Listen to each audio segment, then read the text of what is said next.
In this video, I'll go over setting up Authentik on a Synology NAS using Container Manager. If you're new to Authentik, it is an open-source identity provider and single sign-on solution that acts as a central hub for managing user identities and authentications across various applications and services. Essentially, it simplifies user access control by providing a single point of entry and manages all authentication and authorization. To learn more about Authentik, check out their website, which I'll link to in the description below. For the setup in this video, I'll be basing it off this docker-compose installation instructions from Authentik, with some adjustments needed to get things working on the Synology NAS. Before getting into the setup, let's take care of some prerequisites by installing the Container Manager and text editor packages from the Package Center. Next, open Control Panel, select Terminal and SNMP, and enable the SSH service. We'll need to SSH into the NAS and run a few commands from a terminal session during the setup process. Now open FileStation and create an Authentik folder under the Docker shared folder. Then within the Authentik folder, create Media, Certs, and Custom Templates subfolders.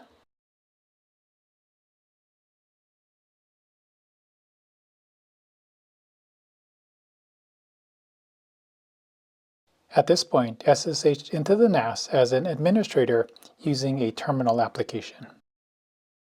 Once connected, change directory to the Authentik folder, which should be a directory under /volume1/docker. Once inside the Authentik folder, run this wget command. This will download the docker-compose.yml file directly from the Authentik website.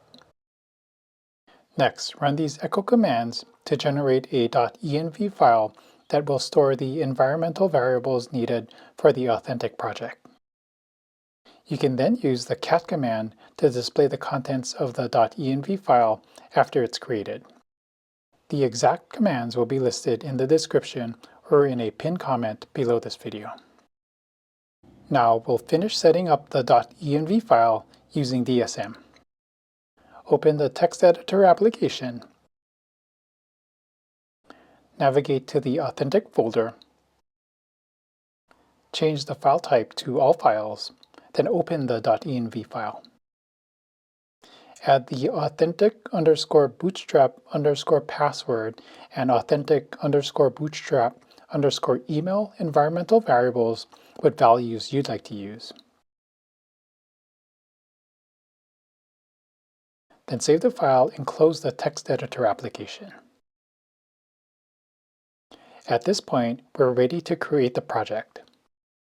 Open Container Manager and select Project. Click Create to start the Create Project wizard.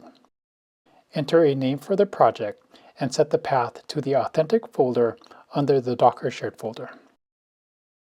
Since the wizard detects an existing docker-compose.yml file, you'll see this pop-up window. Make sure the option to use the existing docker-compose.yml file is selected, then click OK.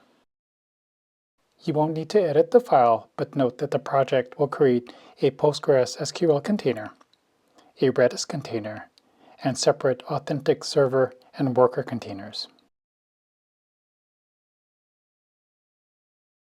Click through the remaining windows, then click Done to complete the setup and start the project.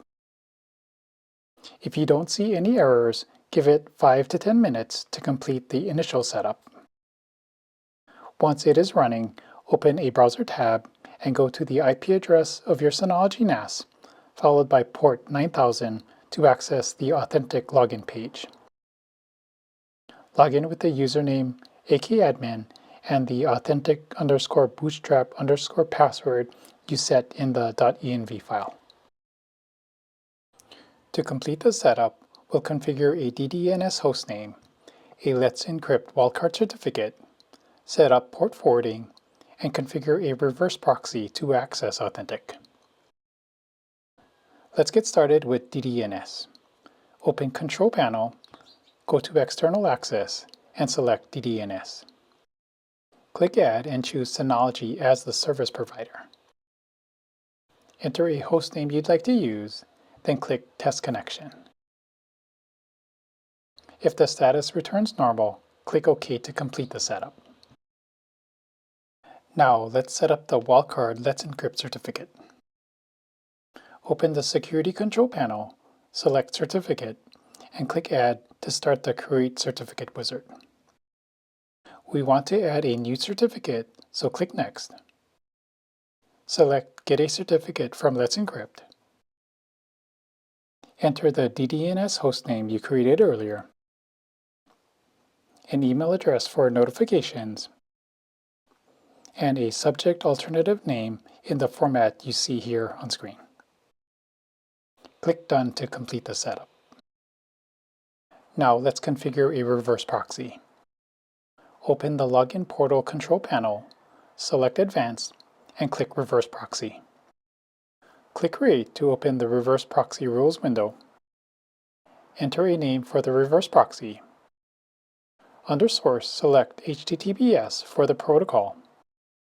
Enter a unique DDNS hostname you would like to use to access Authentik. For example, I entered authentik.digialoha.synology.me. Then set the port to 443.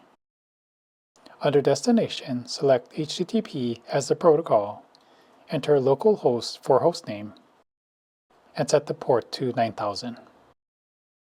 Next, click Custom Header, click Create, and select WebSocket, then click Save. We can now assign the reverse proxy to use the Let's Encrypt certificate by opening the Security Control panel once again, select Certificate, then Settings. Find the reverse proxy hostname you created, change the certificate to the Let's Encrypt one, and click OK. Then click Yes on this pop-up window. Finally, enable port forwarding on your router to forward port 443 to the corresponding port on your Synology NAS. And here is an example from my Synology router. In my case, I also needed to set up a firewall rule. At this point, you should be able to access Authentik using HTTPS and the reverse proxy hostname you set up. After logging in, I recommend changing the default AKadmin password to something more secure by selecting Settings and choose Change Password. I'll wrap up the video here, but I'll release another video soon on setting up DSM to use Authentik, and here's a preview of what it should look like. If the video is already published, it should be linked here on screen, along with other videos linking Authentik to various applications. Lastly, if you'd like to support my work or hire me for a project, check out the links on screen or in the description below. Thanks so much for watching.